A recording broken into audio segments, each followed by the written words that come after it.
Africa Content TV.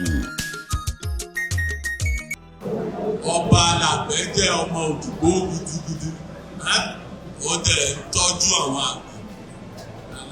Ó dẹ̀ ti fún mi ní assignment pé òun fẹ́ ọ̀nà òun fẹ́ fún ẹ ní adé Ọba Alápẹ̀. APEDEFOBAJO Apesin Ọba Alápẹ̀ láti ní lọ ní orúkọ bàbá, ní orúkọ ọmọ àti ní orúkọ ẹ̀mí mímọ́.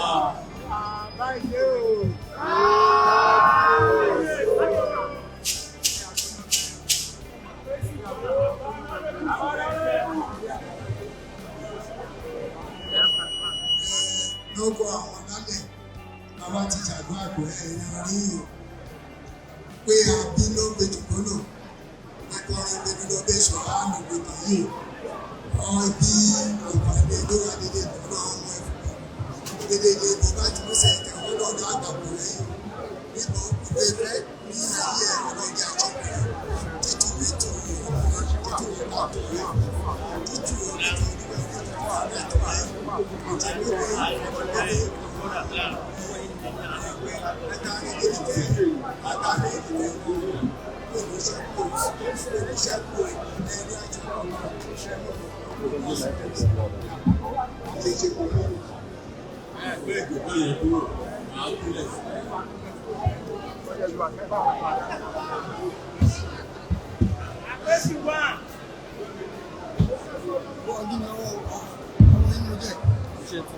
Ọ̀la àtọ̀dá ẹlẹ́yìn òní kábàámọ̀ sí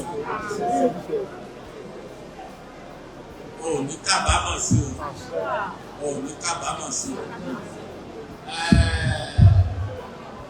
ìràwọ̀ ẹ òní wọ́mí òṣùpá ẹ òní jábọ́ òní pàdánù aya òní pàdánù ọmọ.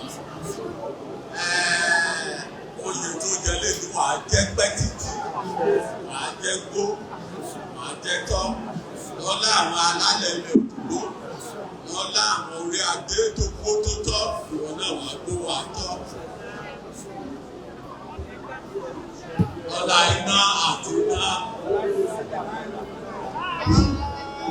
Ẹ dàgbà, ẹ dògbò, ìgbanimọ̀ yọ́yọ́yọ́ mo gbádé borí mo yálẹ̀ ìrọ̀lẹ́ àbókèjì bẹ̀rẹ̀ bọ́ọ̀rù ìdí ọmọ tó bẹ́ẹ̀ bí màmá mo yọ́yọ́ borí ìtẹ́ àwọn kóso ìníró àwọn ìyìnbà ìníró àwọn túlù àwọn masọ́rọ́ àwọn òṣèlú àwọn tẹ̀wú bọ́ọ̀lù gbogbo ọmọ àṣọkù gbogbo wọn wára wọn jọ òbíbi pẹ̀lẹ́ kẹ́ni má ti nílùú kú torí kí wọ́n lè máa pẹ́ kẹ́sẹ̀kẹ́sẹ̀ táyé òbíbi pẹ̀lẹ́ kẹ́ni má ti wọ́ làrùn torí kó lè bàlágbà àràmìlà kò dò inú wọn kò lọ́lọ́fà ojúmọ́ra ogbó agbára kò lógbó àrùn àgbàgbàrá kò ní ti gbí ogbó agbára kò lógbó táwọn ẹ dàgbà ẹ dògbò ayé òní mú yín mo ní gbó ẹnu yóò ó ti rí bẹ́ẹ̀ ó ti ṣe bẹ́ẹ̀ àṣẹ ti fá àfọ̀ṣẹ ìjòyìsà ọ̀rọ̀ tí arúgbó sọ́lẹ̀ báyìí ó dèbú ó dàṣẹ èyí awí yìí àrà ti rọrùn mọ́ àṣẹ wí ló máa rí àṣẹ wí ló ti rí.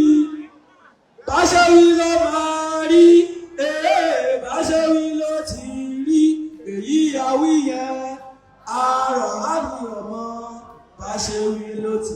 Ó rí bí ọṣẹ bẹ́ẹ̀, ó sì rí bí ọṣẹ bẹ́ẹ̀, kó lè rí bẹ́ẹ̀, kó lè ṣe bẹ́ẹ̀, ìyá wa fi àṣẹ lé lórí. Orúkọ Jésù, nínú gbogbo ayé wọ lọ́lọ́run lẹ́yìn kò sí ẹnu gba ọpẹ́ ọ. Bàbá lórúkọ Jésù ẹ ti gòkè ẹ ò ní jábọ́. Lórúkọ Jésù ìpàdé ìlú ni ẹ ò gbà fún adé ògo. Lórúkọ Jésù ìjọba ọ̀run ò ní bọ́ sọ̀rọ̀. Torí bí ẹ wá gbadé ẹ ní sọ ọmọ nù. Ẹ ò ní sọ ọnù. Gbogbo àwọn lẹ́yìn ni wọ́n ní sọ ọnù. Ìjìkọ̀rọ̀ ò ní daṣẹ́ yín. Ó yẹ máa tẹ̀síwájú. Kí ẹ lọ rọ́gò yìí lò. Kí ẹ lọ tayọ. Bẹ́ẹ̀ ló máa rí. Ẹgbẹ́ yìí ò ní túká. Ògo yìí ò ní wọnú. Ó ti tàn yìí ò ní gbẹ́sẹ̀ mi. Bẹ́ẹ̀ ló máa rí o. Torí pé Ọba Alápẹ̀ fi ń jọba láàárín àwọn olórin lórúkọ Jésù gbogbo yín máa tàn àwọn náà ní wálẹ̀ Jésù Olúwa wa.